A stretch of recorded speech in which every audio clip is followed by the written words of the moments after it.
बहुत मजा आ गया आज आपको यहाँ पे देख के भाई और बहनों। पूरी दिल्ली से, पंजाब से यूथ क्लब वाले भी आए हुए हैं, पूरी दिल्ली से आए हुए भाई और बहनों, पंजाब से, गुजरात से, गोवा से, उत्तर प्रदेश से, हरियाणा से, राजस्थान से और भी देश के कई राज्यों से आज कई राज्य हाथ उठा रहे हैं, कई राज्य वाले, छत्तीसगढ़ वाले भी हैं। पूरे देश से आज अरविंद केजरीवाल के लिए, अरविंद केजरीवाल के हौसले को सलाम करने के लिए आज पूरे देश से केजरीवाल के सेनानी यहां पे इस मैदान में आए हुए हैं। जंतर मंतर के उसी मैदान में आए हुए हैं जहां से आम आदमी पार्टी का जन्म हुआ था, जहां से आम आदमी पार्टी पैदा हुई थी। इसी ऐतिहासिक जगह से पैदा होके, इसी ऐतिहासिक जगह से पैदा होके आम आदमी पार्टी ने दिल्ली में ऐतिहासिक काम किए, पंजाब में ऐतिहासिक काम किए। 13 साल के अंदर अंदर दिल्ली, गुजरात, पंजाब, गोवा तक एमएलए खड़े कर दिए। ये एक ऐतिहासिक पार्टी इसी ऐतिहासिक मैदान से, जंतर मंतर के, इसी गोपाल राय जी ने कहा, इसी नीम के पेड़ के नीचे आम आदमी पार्टी पैदा हुई जिसने इतने ऐतिहासिक काम किए। लेकिन काम तो ऐतिहासिक किए। आजाद भारत के इतिहास में सबसे ज्यादा ऐतिहासिक झूठे आरोप भी इसी पार्टी के नेताओं पे लगाए गए। सबसे ज्यादा ऐतिहासिक साजिशें आपकी ऐतिहासिक पार्टी ने झेली। सबसे ज्यादा साजिशें, झूठ, सबसे ज्यादा प्रताड़ना अरविंद केजरीवाल जी और उनकी टीम ने झेली। ऐतिहासिक पार्टी ने ऐतिहासिक काम किए और ऐतिहासिक झूठ का सामना किया, ऐतिहासिक साजिशों का सामना किया, ऐतिहासिक प्रताड़नाओं का सामना किया। लेकिन एक और इतिहास रचा, बहुत ऐतिहासिक रूप से पाक साफ होके, कोर्ट सर्टिफाइड पाक साफ होके आपकी पार्टी आज फिर से जंतर मंतर पे खड़ी हुई है। खाली ये नहीं है कि किसी राजनीतिक मंच से आज कहा जा रहा है कि अरविंद केजरीवाल कट्टर ईमानदार हैं। संविधान के द्वारा बनाए गए कोर्ट के द्वारा कहा जा रहा है कि अरविंद केजरीवाल कट्टर ईमानदार हैं। कहते हैं ना कि काजल की कोठरी में कैसे ही सयान हो जाए, एक लीक तो लगी जाती है, एक काला धब्बा तो लगी जाता है। लोग कहते थे राजनीति ऐसी काजल की कोठरी है, जहां से गुजरोगे, जहां से घुसोगे तो एक ना एक धब्बा तो लगी जाता है। लेकिन सलाम है अरविंद केजरीवाल की उस राजनीति को जो काजल की कोठरी से नहीं, इनकी काल कोठरी से भी निकल आए, लेकिन एक काला धब्बा नहीं लगा पाए।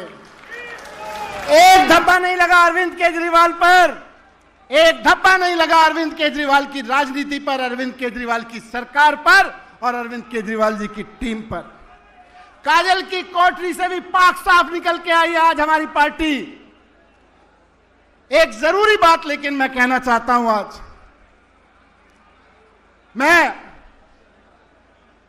मेरे दादा फौजी थे, भारत की फौज में रहे।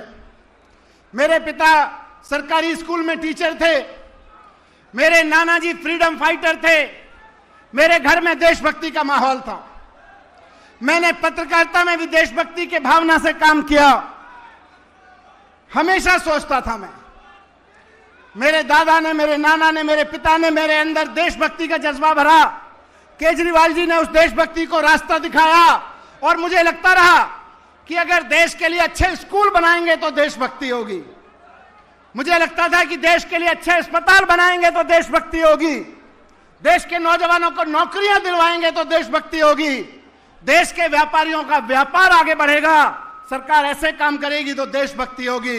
लेकिन आज 10 साल के राजनीतिक अनुभव के बाद और इन सारे अनुभवों से गुजरने के बाद इस जंतर मंतर की जमीन से मैं कह रहा हूं कि स्कूल बनाना देशभक्ति है, अस्पताल बनाना देशभक्ति है, नौकरियां दिलाना देशभक्ति है, व्यापारियों का व्यापार बढ़ाना देशभक्ति है। लेकिन आज की तारीख की जरूरत है कि नरेंद्र मोदी से भारत को मुक्त कराना भी देशभक्ति है। नरेंद्र मोदी के अत्याचार से भारत को मुक्त कराना भी आज हमारी देशभक्ति है। और हम अपनी इसको देशभक्ति की परिभाषा में रखें, इसको हमको देशभक्ति की परिभाषा में जोड़ना पड़ेगा। सत्ता की हवस में डूबे हुए चौथी पास राजा की सत्ता की हवस से देश को मुक्त कराना आज हमारी देशभक्ति है। सत्ता में बैठे हुए नरेंद्र मोदी जी सत्ता की हवस के लिए ईडी का दुरुपयोग करते हैं चुनाव जीतने के लिए, सीबीआई का दुरुपयोग करते हैं चुनाव जीतने के लिए, चुनाव आयोग का दुरुपयोग करते हैं चुनाव जीतने के लिए, दिल्ली पुलिस का उपयोग करते हैं चुनाव जीतने के लिए, सारी संस्थाओं का दुरुपयोग, पूरी की पूरी सरकार का दुरुपयोग करते हैं चुनाव जीतने के लिए। इनको हटाना देशभक्ति है कि नहीं है? तैयार हो? हमको ऐसा चौथी पास राजा अपने प्रधानमंत्री के रूप में नहीं चाहिए जो सीबीआई ईडी का दुरुपयोग बन के सत्ता में बना रहना चाहता हो। हमको ऐसा प्रधानमंत्री नहीं चाहिए जो अमेरिका दबाव डाले तो पाकिस्तान के सामने घुटने टेक दे। हमको ऐसा प्रधानमंत्री नहीं चाहिए। हमको ऐसा प्रधानमंत्री नहीं चाहिए जो चाइना हमारी जमीन में घुसाए और वो आंख बंद करके बैठ जाए। हमको ऐसा प्रधानमंत्री नहीं चाहिए। हमको ऐसा प्रधानमंत्री नहीं चाहिए जो अमेरिका का राष्ट्रपति भारत को गाली देता रहे और वो जबान बंद करके मौन में बैठ जाए। हमको ऐसा प्रधानमंत्री नहीं चाहिए।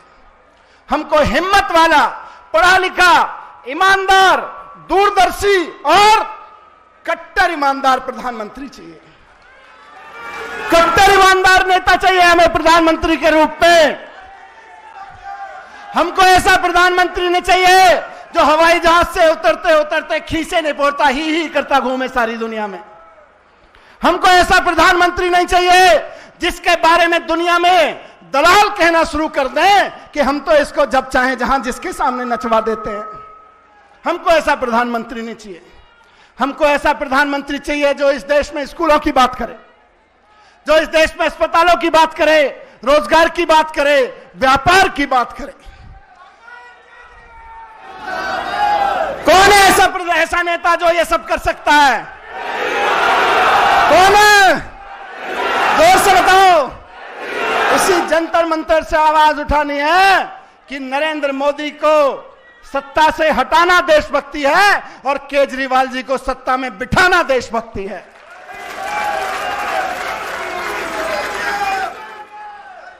लेकिन खाली अभी तक भी नहीं हुआ। आप सबने गली गली में मेहनत की है, हिम्मत दिखाई है, तब अरविंद केजरीवाल सत्ता तक पहुंचे थे। नरेंद्र मोदी जी ने झूठी मनोहर कहानियां लिख के केजरीवाल जी को सत्ता से हटाया। सबको दोबारा हिम्मत से काम करना पड़ेगा, मेहनत से काम करना पड़ेगा। तैयार है? खून पसीना बहाना पड़ेगा। तैयार है? हिम्मत से काम लेना पड़ेगा, साहस से काम लेना पड़ेगा। तैयार है? इनकी सीबीआई और ईडी से टकराना पड़ेगा। तैयार है? हिम्मत है? जोर से बोलो, हिम्मत है, हिम्मत है, हिम्मत है, हिम्मत है, हिम्मत है। तो केजरीवाल जी, ये देश की जनता की हिम्मत आपके साथ खड़ी है। केजरीवाल तुम संघर्ष करो, केजरीवाल संघर्ष करो, केजरीवाल आगे बढ़ो, केजरीवाल आगे बढ़ो। आज के इस मंच से मैं यही कहना चाहता हूं कि आज से इस देश के हर देशभक्त का, जो अपने देश के लोगों से प्यार करता है, एक ही सपना होना चाहिए, नरेंद्र मोदी को हटाना है, केजरीवाल को। भारत माता की। बहुत बहुत धन्यवाद साथियों।